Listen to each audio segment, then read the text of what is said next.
Nikola Motors first came to the world's attention on December the 1st, 2016, with the launch of the Nikola One, supposedly North America's first purpose-built hydrogen fuel cell truck. Well, that chapter of the company's history didn't end well. But the company reorganized under its second CEO, Mark Russell, and in 2022 managed to build and deliver more than 100 battery electric Class 8 tractors built on a European Iveco cab-over chassis. Russell retired in November following the European reveal of the company's next truck, a hydrogen fuel cell-powered cab-over. In a moment, you'll meet the fellow who's responsible for carrying these projects forward, Nikola Motors' new CEO, Michael Lohscheller.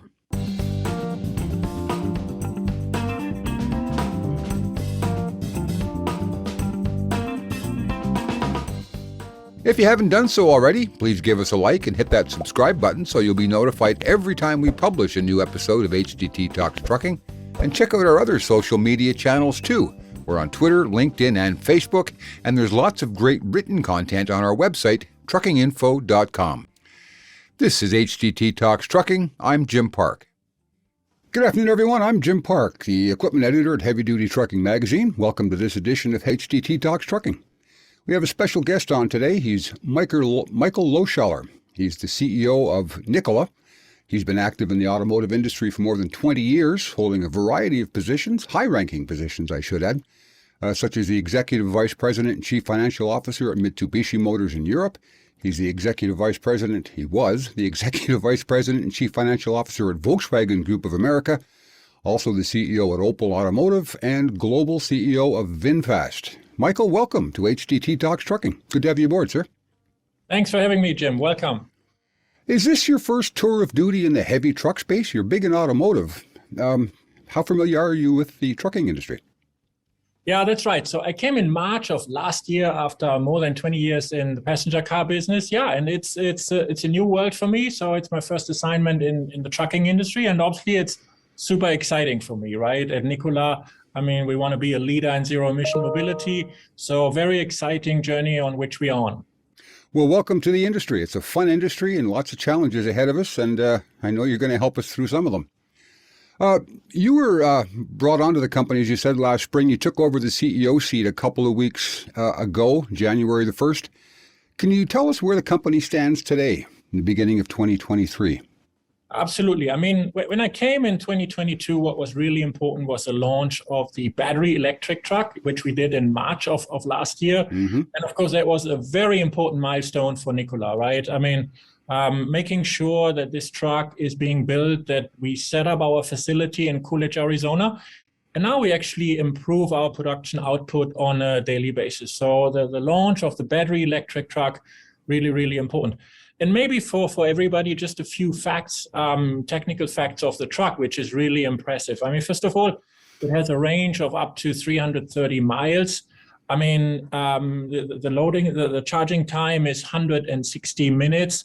The energy is 733 kilowatt hours, and it comes with 645 continuous horsepower. So I think really impressive numbers. So for Nikola, first important milestone, launch of the battery electric truck.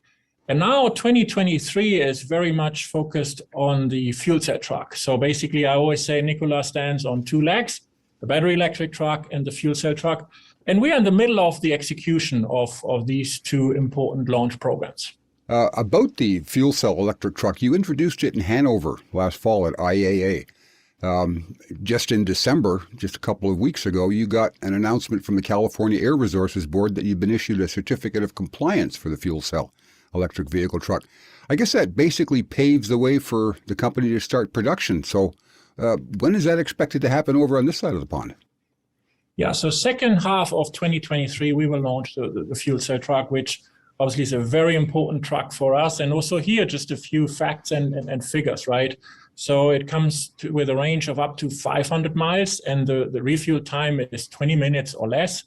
And also there are incredible technical figures, right? I mean, the power is 536 horsepower. So really important truck. and important that we launch it in the second half of this year, because everybody is waiting for fuel cell trucks. I think in terms of time to market, we want to be the first in the Class 8 segment. And we are very excited about this year and our fuel cell truck. Technical question, if I could, based on what you just said. Lower horsepower than the battery electric truck, but longer range. Is there any correlation between that? Smaller motors, fewer motors, less battery capacity? Why do you downrate that one from the electric? Yeah, basically, honestly, the hydrogen is bringing the difference here, right? And we have a tank capacity of 70 kilograms. And then with our fuel cell stack and the total energy, we are able to bring a range of up to 500 miles. And that's why a lot of customers are excited about the fuel cell truck, right? I mean, range matters, of course, maybe even more here in North America than in Europe. But a key differentiator, obviously, is the extended range of the fuel cell truck. Yeah, 500 miles seems to be the magic number. 350, it'll work in a lot of cases, but fleets want the 500, don't they? Yes, absolutely. And that's what we experience in many of the discussions. But at the end of the day, I keep saying customers will decide. And of course, we are a customer-focused company. And like you see, for example, our BEV in the background of this little video, right? It's in a port. And for example, an application in a port, a BEV is really very well suited for that, right? Because you go every day the same route. And then sometimes the range of 330 miles is absolutely sufficient. But some other customers say, look, 500 miles is what they need. And therefore, we are excited to have the fuel cell truck available already this year. Makes sense to me. When you bring the fuel cell electric truck on board next year, is that going to divert engineering and manufacturing resources away from the battery electric trucks? Or are they still going to maintain their production levels? Well, I think we have a very good sequence here at Nikola. Last year, 22, it was all about the battery electric truck. And you have to think about this was our first truck. I mean, at the same time, we had built the Coolidge facility. And of course, now we are able to shift engineering resources to the fuel cell truck. And we have learned a lot of things out of our first launch, right?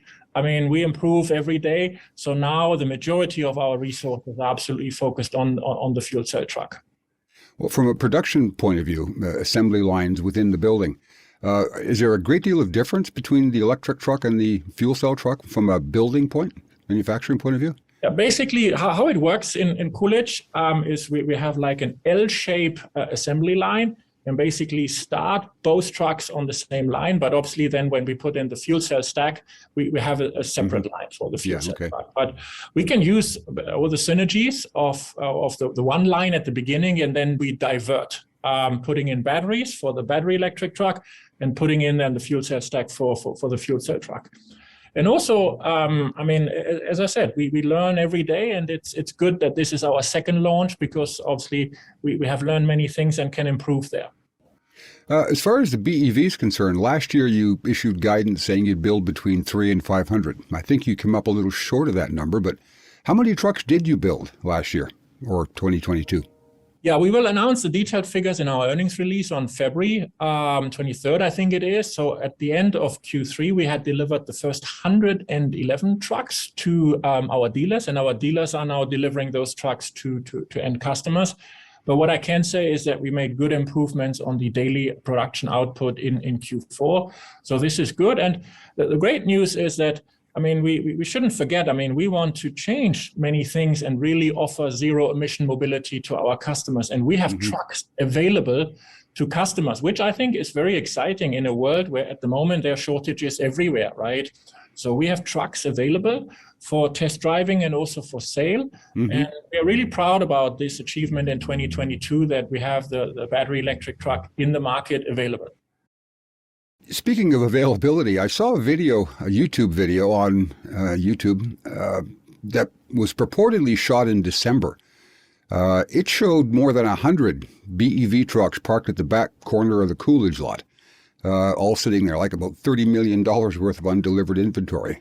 Is that spoken for, or is that stuff that's waiting for parts? No, those are finished trucks. And of course, I think is a benefit in these days to have inventory, which we then deliver off our dealers and then to end customers. So at the beginning of the year 2022, everybody was concerned about shortages on the supply chain side of the business. I think we have managed this really well. And the good thing is we have inventory available, and people can buy our truck now. And we are in the process of delivering those trucks from our factory in Coolidge to the dealers and then to the end customer. The question of dealers is a good one. Overseas, you use Iveco as a sort of dealer network, service, parts, warranty, what have you, I presume. Iveco doesn't have a presence here in North America, so who is your North American dealer network? Yeah, we have a very strong dealer network here in the US. We have set it up with various different dealerships with a lot of experience. So overall, we have 127 dealer sites, right? And I think this is really important in terms of service, because we were talking at the beginning how different the truck industry is, right, to passenger car business. And of course, in case something happens with the truck, the immediate service is so important. And therefore, I think it's important that we have set up this strong network with a lot of reputable dealerships, with a lot of experience and good service capabilities. So in case something should happen with our truck, that we can fix this immediately, because as you know, and everybody knows, it's all about the uptime, that the truck is running every day and every night. Indeed it is, and fleets depend on that. And it's not always the big stuff that goes or derails them. It's like things like windshield wiper motors and door hinges and seat belts that won't, latch. So, you've got to take care of all that small stuff too, in addition to the big technical problems that pop up once in a while. Right, and that's why I think the number of dealer locations is so important, because you don't want to be far away from, let's say, your customer. So I think it's really, really good, and especially, let's say, in California, but also on the East Coast, basically throughout the country, we have many locations. So we feel very good about also the experience and the know-how of our dealers who are in this business for a long period of time. Was part of the difficulty you had in the supply chain last year battery related? Were you having trouble getting batteries? So we had at the beginning a few issues on chips as an example, but we managed very successfully through that with our supply chain team. On the battery side, we made an important decision to acquire Romeo Power, because the battery is an important element, obviously, of the battery electric truck, right? And I feel much better now while we have it in our hands and can manage it ourselves, right? Mm-hmm. Because there are many improvements you can do. First of all, on the quality, on the efficiency, but also on the overall integration. And I want to improve the battery further on, right? So really important strategic move from our side. And I'm very happy that now we have the battery as part of Nikola in our own company. You were Romeo Power's biggest customer at the time, I understand. But they also supplied PACCAR. Is that supply agreement going to come to an end now that you own them and they're one of your competitors? Well, we work through all the different relationships, right? So obviously we are the biggest customer, as you say. That's why it made so much sense. And now we work through all the other relationships Romeo had in the past. Getting these trucks to market, you've got some inventory. Customers are welcome to your door to test drive them. But one of the biggest barriers that fleets face right now to the uptake of electric trucks is the charging infrastructure. There's a 2-year or more backlog, I think, in most cases, if you want the utility companies to come in and start doing some work on your property. The engineering that's all involved there. No commercial charging networks in place yet anywhere really in the country. Has Nikola got plans to help customers out with that? Try and get them up and running faster? Yeah, yes, absolutely. But first of all, you're right. The infrastructure is a real important topic. And we always keep saying we need to bring the chicken and the egg together here, right? The truck and the infrastructure. And some customers have really good solutions. In some cases, our dealers also have a lot of experience and can help. But we also have tools like mobile chargers, which is quite important and can help to bridge a certain period of time. So we at Nikola offer mobile chargers to our customers so that you can use this for a certain period of time till, let's say, the permanent infrastructure is in place. And customers are really interested in this. And some actually want to keep this for a longer period of time. But overall, I think the infrastructure topic is of highest importance. And also a lot of lessons learned out of that for the fuel cell truck, right? Because the same topic applies there. people need for the fuel cell truck the hydrogen. And we put a lot of efforts and time and resources in providing hydrogen for our customers, because the same applies there. At the end of the day, you always need the chicken and the egg together and have an integrated mobility offer for our customers. How would you say, or how would you differentiate Nikola from some of your established, or maybe some would say legacy competitors?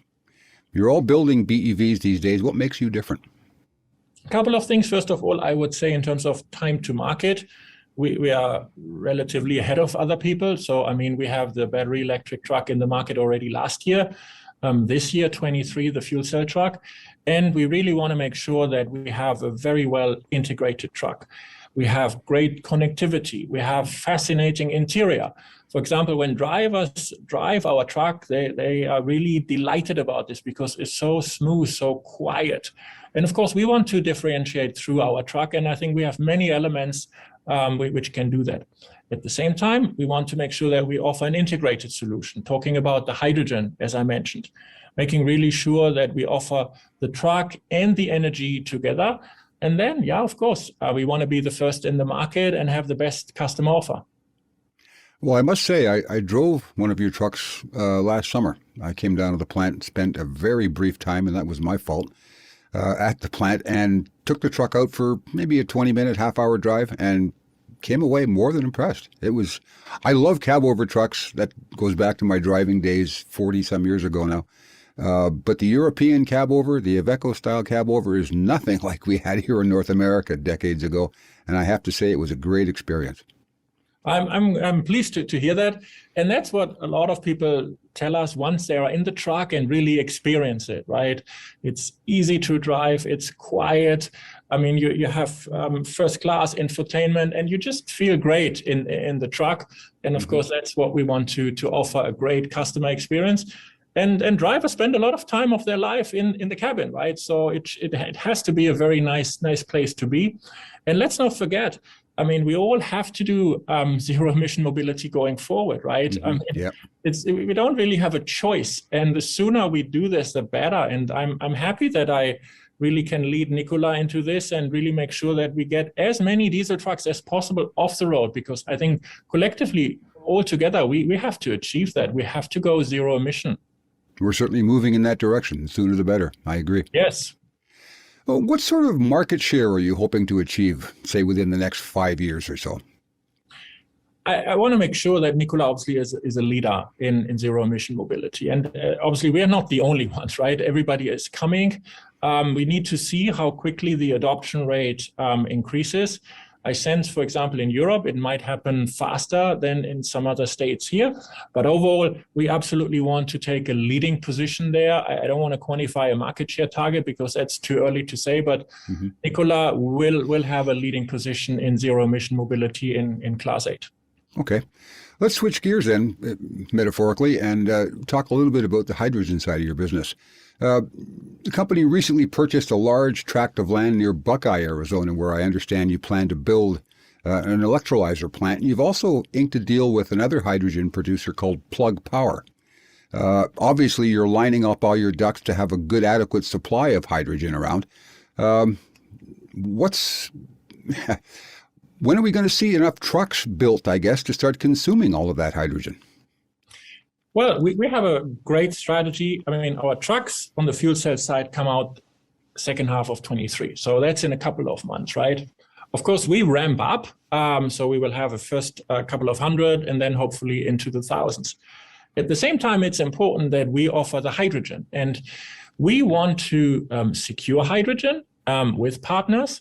We will also want to produce with partners here in Buckeye, which is close by our headquarters in Phoenix, and then provide this hydrogen, obviously in the various stations, focusing on California first, really making sure that wherever there is a lot of truck demand for the fuel cell truck, there is hydrogen available, because that's what is really important. And of course, the overall total cost of ownership depends a lot on that, right? And that's why we always say at Nikola, we stand on two legs. We have the truck business and the energy business. And I think this is absolutely important because that's what customers request from us. Are those two producers that I mentioned a few minutes ago going to be putting out what you would call green hydrogen or somewhere between green and gray? Well, I mean, I think we need to be pragmatic. I mean, first of all, to our earlier discussion, the diesel trucks have to disappear, right? I obviously want to have green energy, green hydrogen. If it is, let's say, gray at the beginning, I think we have to be pragmatic and say, okay, that's the first step. But obviously, at the end of the day, we all want to go with green hydrogen for sure. If there is an interim phase, I think that's also fine. But as soon as possible, we all want to go to green hydrogen. Well, it's not my position to weigh in on this, but I think you're right. I don't think we can afford to be absolutely perfect coming out the gate. If gray hydrogen is going to be enough to get this industry kickstarted, then I think we go with a period of time where it's imperfect, but well on track to getting to the perfect solution. I agree, and I think it's important that we get started, right? Yeah, I don't want to announce things and always talk about things. I want to do things, right? And I feel good that we launched the fuel cell truck this year and that we are also able to offer hydrogen. And yeah, if it is green, great. If it is gray at the beginning, I think that's also fine. How close do you think we are to a scalable volumes of green hydrogen? It seems like a lot to achieve. I think a lot of things have happened in 2022 which are supporting hydrogen. The Inflation Reduction Act here in the United States obviously is very helpful, right? There is a lot of support for the production of hydrogen, but also for the dispensing.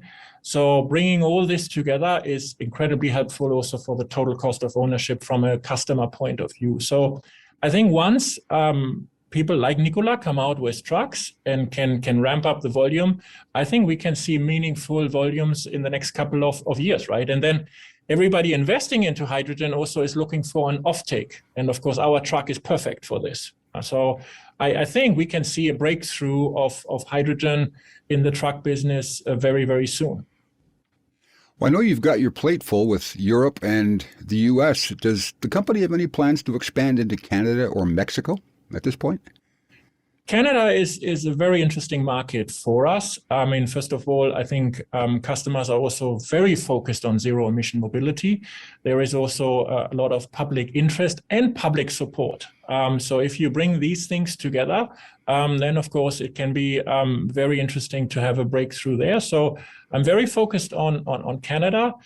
Mexico for the time being is not a top priority. And I also need to make sure, I mean, there's only so much we can do at the beginning, right? So we have the US, we have Europe, two very important regions, but also Canada is very much in our priority list.